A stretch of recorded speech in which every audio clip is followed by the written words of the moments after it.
అంబేద్కర్ గారి యొక్క శత జయంతి కార్యక్రమాన్ని మా దుగ్దూరు గ్రామంలో 2 రోజులు జరిపించడం జరిగింది.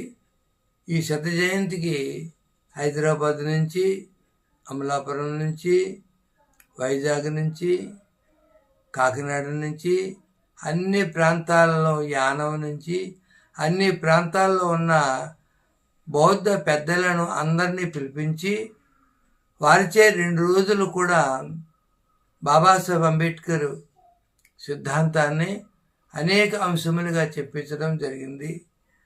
2 రోజులు అతి ముఖ్యంగా ముఖ్య అతిథులుగా బాబాసాహెబ్ అంబేద్కర్ జీవిత చరిత్ర రాసిన చెన్నయ్య గారిని ముఖ్య అతిథులుగా పిలవడము, వారి సందేశాలు ఇవ్వడము అన్ని విధాలా జరిగింది. 2 రోజులు శత జయంతి అయిన తర్వాత సాయంకాలము కొంతమంది పెద్దలు మరి శత జయంతిని చాలా అద్భుతంగా చేశారు, బాగుంది, తర్వాత మీ కార్యక్రమాలు ఏమిటి అని నన్ను అడిగినప్పుడు నేను బాబాసాహెబ్ అంబేద్కర్ గారు ఇచ్చినటువంటి బౌద్ధ ధర్మాన్ని ప్రచారం చేయాలని అనుకుంటున్నాను అని వారికి చెప్పాను. ఆ మాటలకు చెన్నయ్య గారు బుద్ధుడు బౌద్ధ ధర్మ గ్రంథము అన్నటువంటి ధర్మ గ్రంథాన్ని నాకు ఇవ్వడము, ఆ గ్రంథాన్ని చదివి ప్రతి బుధవారం కూడా మా గ్రామంలో ఉన్నటువంటి స్కూల్ పిల్లల్ని పిలిచి కూర్చోబెట్టి ధర్మ గ్రంథాన్ని చదివి వారికి ధర్మబోధ చేస్తూ ఉండేవాడిని. ఆ విధంగా చేస్తూ కొద్దికాలం గడిచిన తర్వాత ఒకసారి కాపులపాలెం నుంచి నాగాబత్తులు సత్యనారాయణ అన్నటువంటి ఆయన, నాగబత్తుల వెంకటేశ్వర్లు అన్న ఇద్దరు కూడా మా ఇంటికి రావడము, మీరు బౌద్ధాన్ని ప్రచారం చేయండి, ఇతర గ్రామాల్లో కూడా, మీ ఇంటి దగ్గరే కాదు ఇతర గ్రామాల్లో చేయండి, మేమందరము మీ అభిమానులు ఉన్నాం కదా, మేము వెన్నంటే ఉంటాము అని అంటే వారి మాట ప్రకారం మొట్టమొదటిసారిగా 2001 డిసెంబర్ పౌర్ణమి రోజున కాపులపాలెన్ని అనగా తాళరేవు మండలము కాపులపాలెం గ్రామంలో మొట్టమొదట బుద్ధ పూజ కార్యక్రమాన్ని ప్రారంభించి ధర్మ ప్రవచనాన్ని మొదలుపెట్టాము. దానికి సవేరే గారిని, పివి సత్యనారాయణ గారిని మరి గెస్టులుగా పిలిచి బౌద్ధాన్ని ప్రచారం చేశాము. అక్కడి నుంచి తాళరేవు మండలము, కాల్దూరు మండలము, కరప మండలము, కే గంగవరం మండలాల్లో ప్రచారాలు పౌర్ణమి మీటింగ్లు పెట్టుకుంటూ ఆ విధంగా మరి ఆజ్ఞ చేసి 2010లో దుగ్దుల్లో ఒకరోజు సంపూర్ణంగా ఉదయం 9 గంటల నుంచి సాయంకాలం 5 గంటల వరకు కూడా బౌద్ధ మహాసభను జరిపించి బౌద్ధ సదస్సును జరిపించాము. అప్పుడు 80 మంది బౌద్ధాన్ని స్వీకరించారు.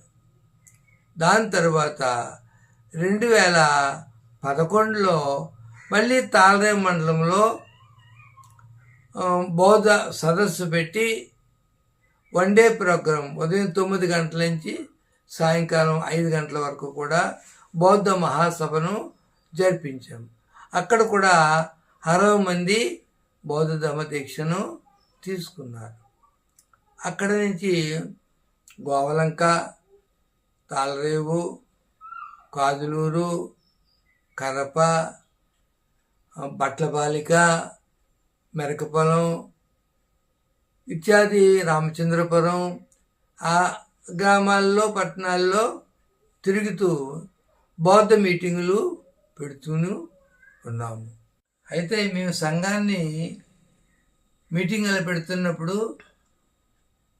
బౌద్ధ ధమ్మ మహాసంఘము అని మేము ఒక పేరుతో పెట్టుకుని ఈ అన్ని మండలాల్లో కూడా గ్రామాలు 3 మండలాల్లో కూడా తిరుగుతూ వచ్చాము.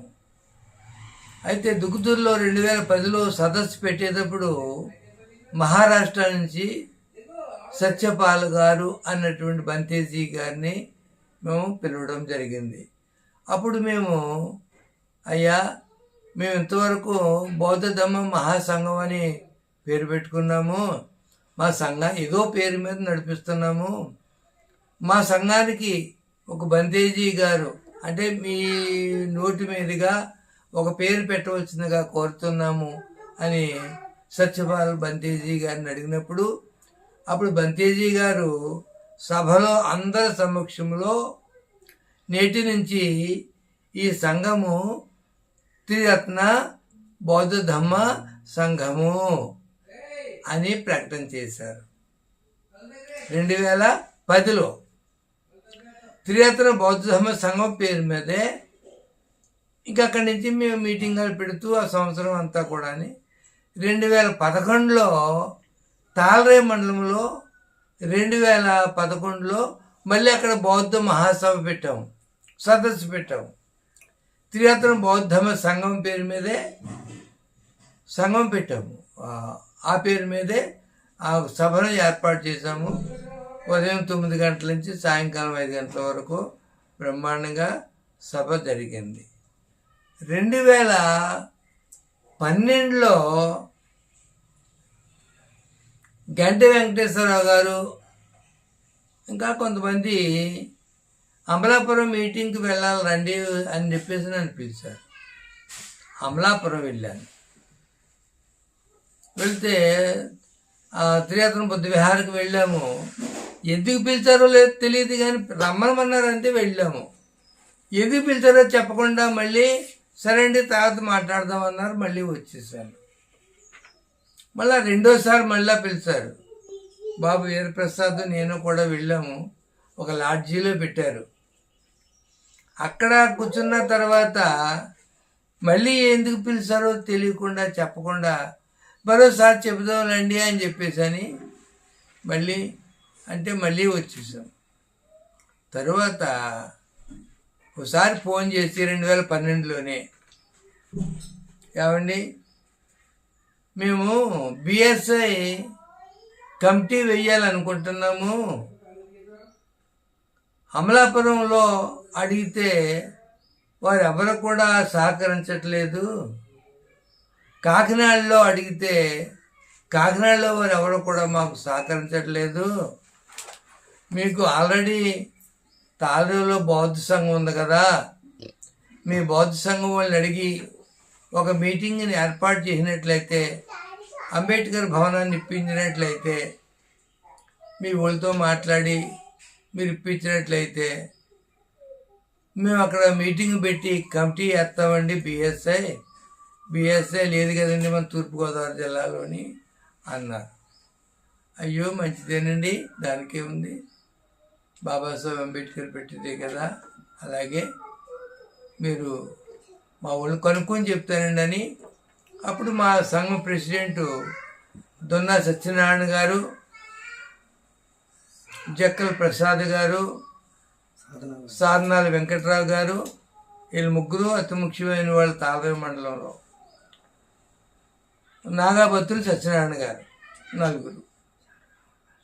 వీరిని అడిగితే అలాగేనండి తప్పకుండానే మేము అన్ని మీటింగ్ ఏర్పాటు చేస్తాం, ఎంఆర్ఓని అడిగి భవనాన్ని కూడా మేము మీటింగ్కి సిద్ధం చేస్తాము అని ఎంఆర్ఓని కనుక్కుని నాకు ఫోన్ చేశారు.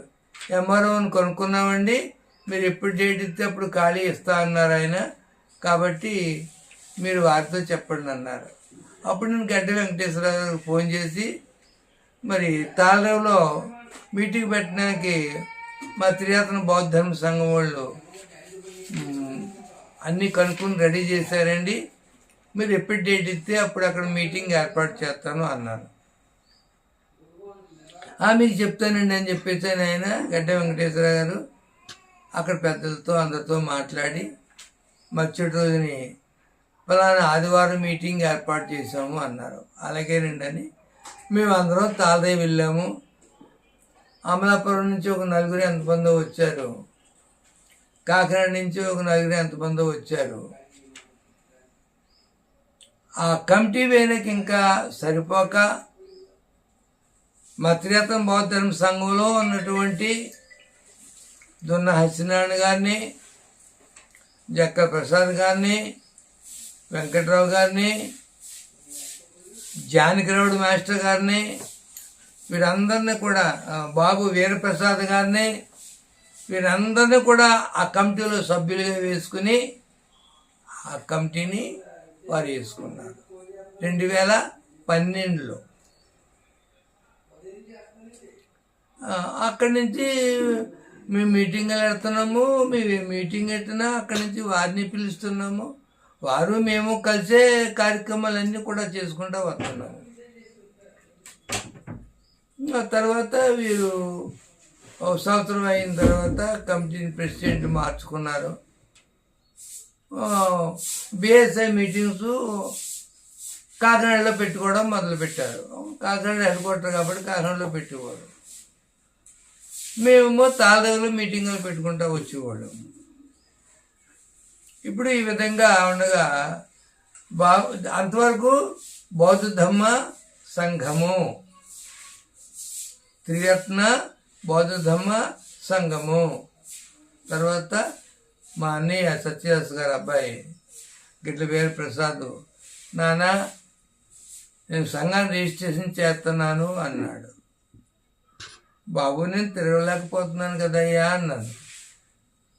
నీకెందుకు, మీరు ఎలా ఉండండి అని చెప్పేసి అని మా అబ్బాయి గిట్ల వీర ప్రసాద్ త్రిరత్న బౌద్ధ ధర్మ సంఘం అని రిజిస్ట్రేషన్ చేయించినా కానీ రిజిస్ట్రేషన్కి వెళితే అక్కడ త్రిరత్న బౌద్ధ ధమ్మ సంఘం అని మానేసి, సంఘం కాకుండా త్రిరత్న బౌద్ధ ధమ్మ సొసైటీ అని రిజిస్ట్రేషన్ చేశారు సంఘంలో.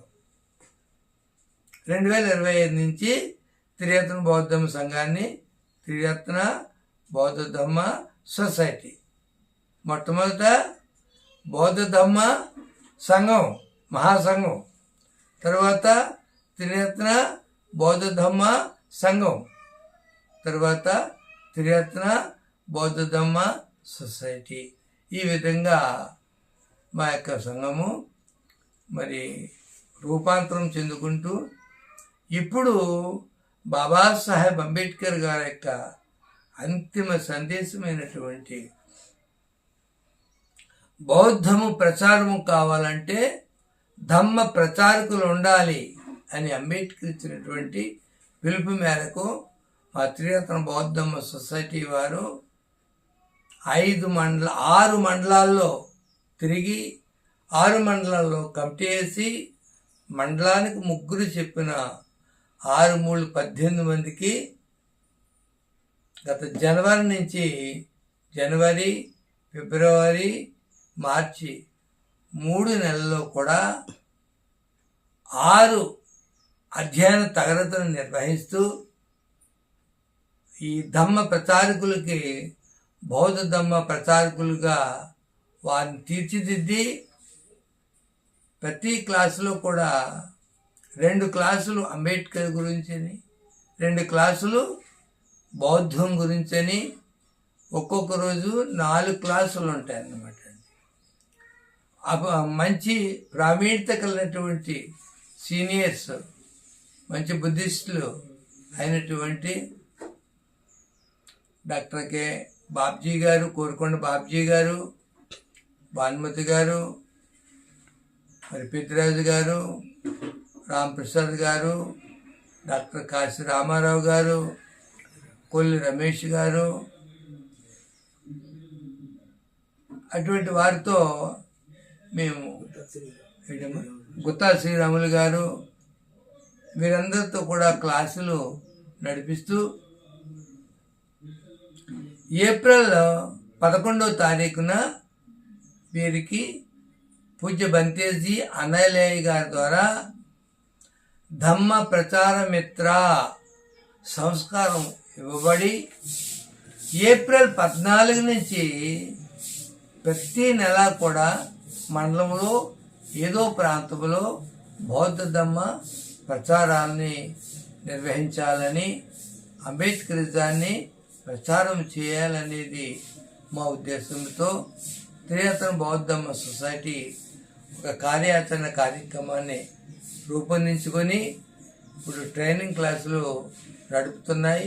ఇంతవరకు 3 క్లాసులు పోయి రేపు ఆదివారం 15వ తారీఖు 1వ తారీఖు రేపు ఆదివారం 1వ తారీఖున 4వ క్లాస్ ఉన్నది. ఈ 4వ క్లాస్కి డాక్టర్ బాబ్జీ గారు, డాక్టర్ భానుమతి గారు, కొల్లి రమేష్ గారు, పి పవన్ ప్రసాద్ గారు నలుగురు వారు క్లాసులు తీసుకుని అంబేద్కరిజాన్ని, బుద్ధిజాన్ని వారికి బోధిస్తూ ఉన్నారు. ఈ విధంగా వారిని బాధకులుగా తయారు చేసి సుశిక్షితులైనటువంటి బాధకుల ద్వారా అంబేద్కరిజాన్ని ప్రజలలోకి తీసుకువెళ్ళి ప్రజలకు త్రిశరణ పంచశీలాల ద్వారా నైతికవంతమైన జీవన మార్గాన్ని నేర్పి సమాజంలో నైతికతను పెంపొందించడమే లక్ష్యంగా మా సంఘము సాగుతున్నది.